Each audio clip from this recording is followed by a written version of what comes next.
Hello everyone, আমার নতুন একটি ব্লগে সবাইকে স্বাগত জানাই। আশা করছি সবাই খুব ভালো আছেন আর আমরাও ভালো আছি। আজ আমরা ঝুলন যাত্রা উপলক্ষে মন্দিরে যাচ্ছি।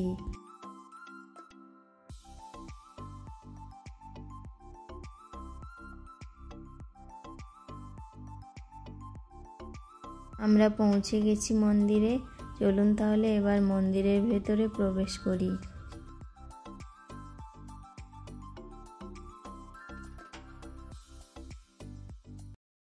আজ মন্দিরে তেমন কোনো ভিড় নেই। মন্দিরে ঢুকেই দেখলাম ঝুলন যাত্রা উপলক্ষে প্রভুজি বিশেষ প্রবচন প্রদান করছেন, তাই আমরাও বসে গেলাম প্রবচন শোনার জন্য। যদিও এখানকার লোকাল ভাষাতে উনি বলছিলেন, তাই সেরকমভাবে বুঝতে পারছিলাম না।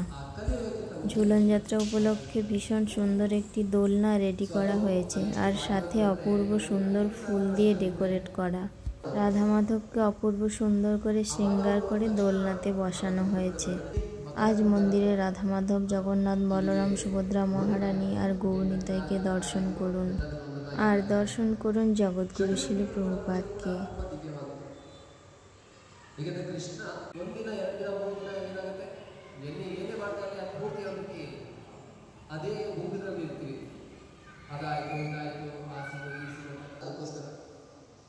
ಕೃಷ್ಣ ಏನು ಹೇಳ್ತಲ್ಲ, ಪರಿತ್ರಾಣಾಯ ಸಾಧನ ವಿನಾಶಾಯ ಕೃಷ್ಣ, ಶತ್ರುಗಳನ್ನು ನಾಶ ಮಾಡೋದಕ್ಕೆ ಯಾವುದೇ ಬರಬೇಕು ಅಂತಿಲ್ಲ. ಓಕೆ, ಪ್ರಜಾ ಅಹಂ ತ್ವಾಂ ಸರ್ವ ಪಾಪೇಭ್ಯೋ, ನೀನು ಏನೇ ಮಾಡಿ ನನಗೆ ಅರ್ಪಣೆ ಮಾಡಿದ್ರು ಕೂಡ ಅದನ್ನ ಸರ್ವ ಪಾಪಗಳನ್ನು ನಾನು ತೆಗೆದುಬಿಡ್ತೀನಿ। এই ঝুলন যাত্রা উৎসব 4 দিন ধরে চলবে। এখন সন্ধ্যা আরতি শুরু হয়ে গেছে।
সন্ধ্যা আরতি দর্শন করে আমরা প্রসাদম কাউন্টারে চলে এসেছিলাম।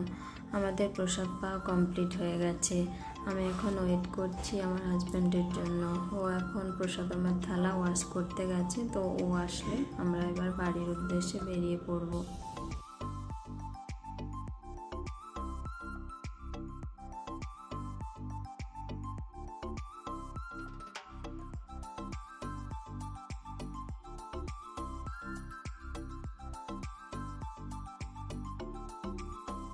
একজন প্রভুজি ওকে জন্মাষ্টমীতে আসবার নিমন্ত্রণ দিলেন।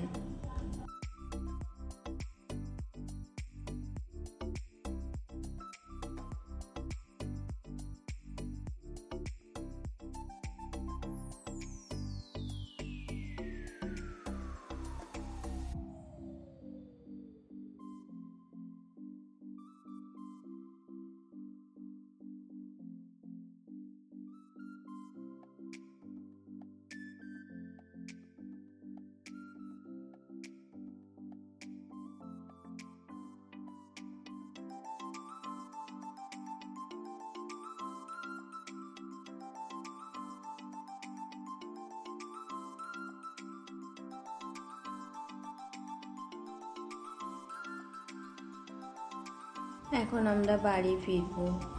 বাড়ি ফেরার আগে রাধা মাধবকে আরেকবার আমি দোলনায় দোলালাম। শাস্ত্রে আছে, ভগবানকে দোলনায় দোলানো অবস্থায় কেউ যদি দর্শন করে তাহলে জন্ম মৃত্যুর বন্ধন থেকে সে উদ্ধার পাবে।